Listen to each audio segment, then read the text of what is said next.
without shelter. Mobile homes will be damaged or destroyed. Damaged roofs, windows, and vehicles will occur. Tree damage is likely.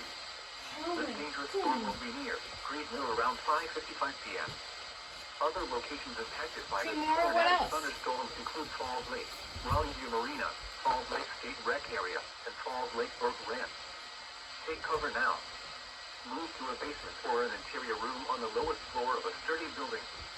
Avoid windows. If you are outdoors, in a mobile home, or in a vehicle, move to the closest substantial shelter and protect yourself from flying debris. Repeating, a tornado warning has been issued until 6:30 p.m. for the following counties in North Carolina, Durham, Granville, and Wake.